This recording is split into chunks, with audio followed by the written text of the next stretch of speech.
So I've never heard about men getting pregnant. I've never heard about this argument. It must be some part of what you call the far left that is so minuscule that I, who am... No, Jane. What? It's not minuscule, and I'm sorry, you can't throw this back on us. I assume it's because you are locked into media that just never wants anyone in their audience to know anything sketchy about the blue team. On the latest episode of Club Random, Bill Maher completely roasted Jane Fonda's woke monologue, turning what she expected to be a relaxed, agreeable chat into pure chaos. Fonda arrived thinking it would be another cozy podcast where everyone politely nodded along to her every word. Instead, she walked right into Maher's den, a place where political nonsense gets hunted for sport. Calm, sharp, and fully prepared, Maher dismantled her talking points piece by piece, making the entire exchange both entertaining and brutal. Is it about a garage door? Absolutely. I'm sorry. Yeah, that is... No, you know this about California. Come No, on. I don't.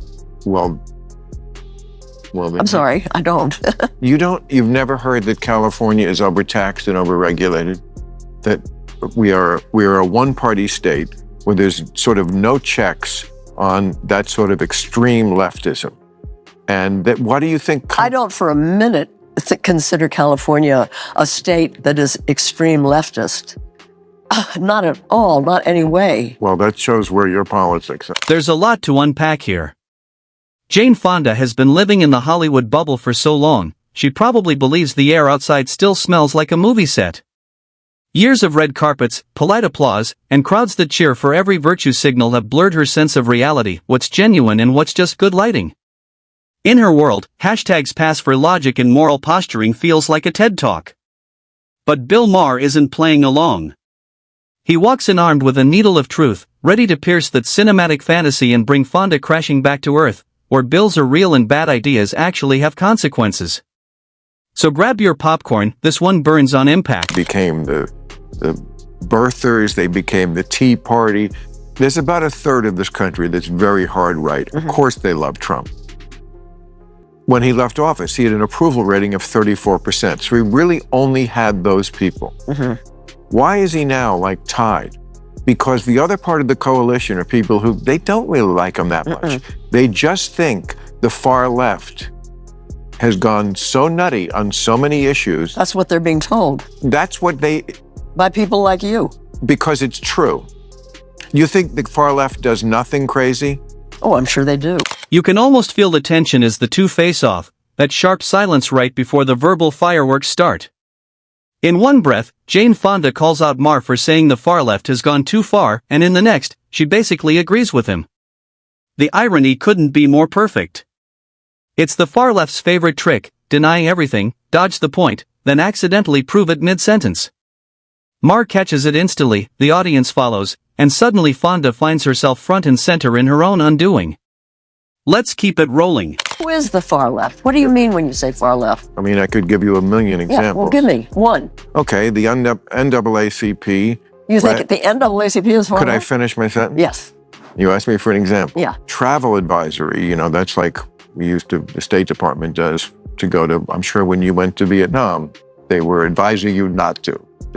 I didn't talk to them. I don't have no right. I know, but you know a travel advisory. Yeah. Today we have them for very dangerous countries. Yeah. Don't go to North Korea. Don't go to Iran. Yeah. You know where they issued a travel advisory for black people not to go? Yeah. Florida. But they just suggest something to the average person, which I completely understand, which is, wow. Do you people ever find anything that's ridiculous? Woke isn't just a mindset, it's become a full-blown belief system shaping culture, politics, and even language. It often wages war on common sense, turns science into activism, and rewrites history to fit a comforting narrative. In this world, facts are flexible, logic is offensive, and feelings rule where truth once stood. It's no longer about equality, it's about control masked as compassion. Maher touched on it, but didn't quite drive it home. Someone needs to say it clearly, woke culture isn't evolution, it's the slow decay of reason. You really think men can get pregnant? That kind of stuff. And I understand that a trans woman can get pregnant. That's different than a man getting pregnant. And the way they sort of insist on blurring that line is if that's some sort of reasonable social cause, as opposed to just being for having full rights, respect, and protection for trans people. Trans women can't get pregnant, that's not prejudice, it's biology. Maher made a strong point when he said the trans movement should focus on rights and dignity, not on rewriting scientific facts. There's a clear difference between asking for respect and demanding that everyone ignore reality to protect an ideology. When movements trade facts for feelings, claiming things like men can give birth or that gender is entirely disconnected from sex, they don't build bridges, they destroy them. Real progress comes through freedom, mutual respect, and honest dialogue, not through censorship or public shaming. Once debate turns into dogma, genuine understanding disappears with it. Having full rights, respect, and protection for trans people. We get that. So I've never heard about men getting pregnant. I've never heard about this argument. It must be some part of what you call the far left that is so minuscule that I, who am... No, Jane. What? It's not minuscule, and I'm sorry, you can't throw this back on us. I assume it's because you are locked into media that just never wants anyone in their audience to know anything sketchy about the blue team. I mean, I don't know. I read 2 papers, and maybe I don't. I should watch Fox News. No, I guess. I don't watch Fox. That's too far. That was the knockout moment. Jane Fonda tried to pivot faster than a politician in trouble, defending the far left 1 second and pretending she'd never heard anyone claim men can get pregnant the next. Come on, Jane, that line's been everywhere for years. When she realized she'd cornered herself, she tried to downplay it, saying the woke crowd was just a small part of the Democratic Party. But Maher wasn't buying it. With one sharp comeback, he tore through that excuse, pointing out that this isn't fringe talk anymore, it's mainstream. In that moment, the denial, the deflection, and the gaslighting all fell apart. I mean, I don't know. I read 2 papers, and maybe I don't. I should watch Fox News. No, I guess. I don't watch Fox. That's too far.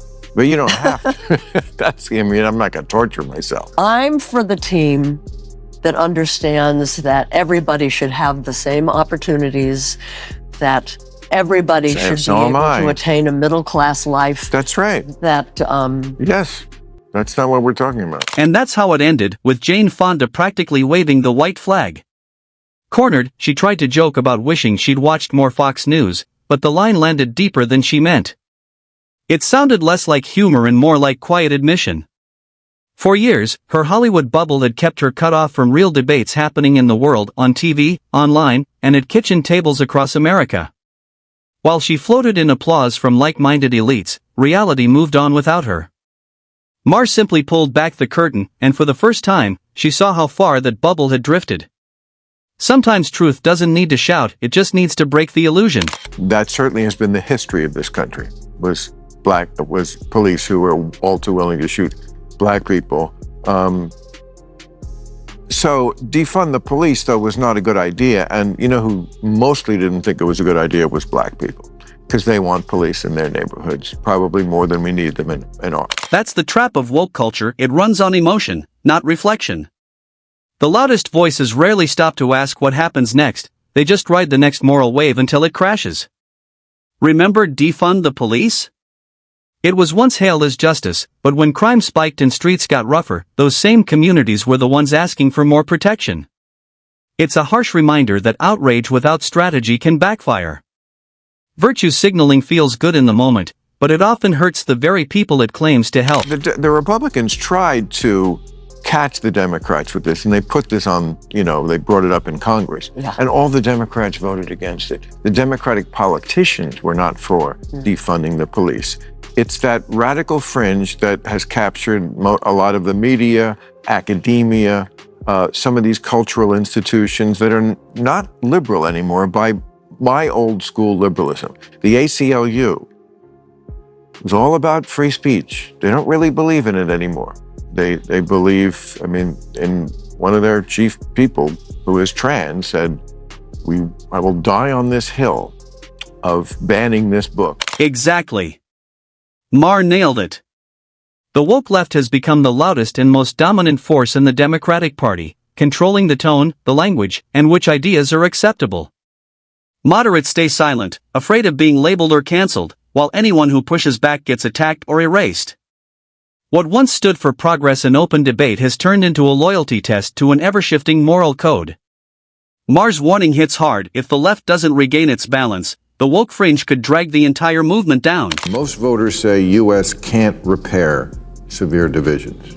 And they went into the fact that 5 years ago, even during the pandemic and during the George Floyd protests, even then people thought, well, we are going to get through this. And now they seem to be on the page of, it's not going to happen.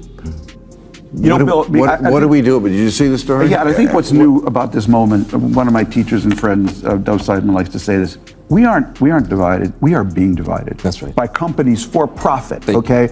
And we have our divisions, we always have. I have to disagree here. Division didn't just happen by accident, it was engineered. The far left thrives on outrage and conflict because chaos keeps them in charge. They don't invite dialogue, they enforce dogma. The moment you question their script or refuse to echo their slogans, you're labeled the enemy and silenced through mockery or cancellation. That's not inclusion or progress, it's control disguised as compassion. We've seen people lose jobs, reputations, and friendships simply for thinking differently. That's not tolerance, it's tyranny with a smile. Until the left learns how to debate honestly instead of treating disagreement as heresy, unity will remain nothing more than a hollow slogan. You can't build bridges when one side keeps setting them on fire. At some point, you on your phone, you ordered a yoga mat or something. Your algorithm figured out you're a liberal.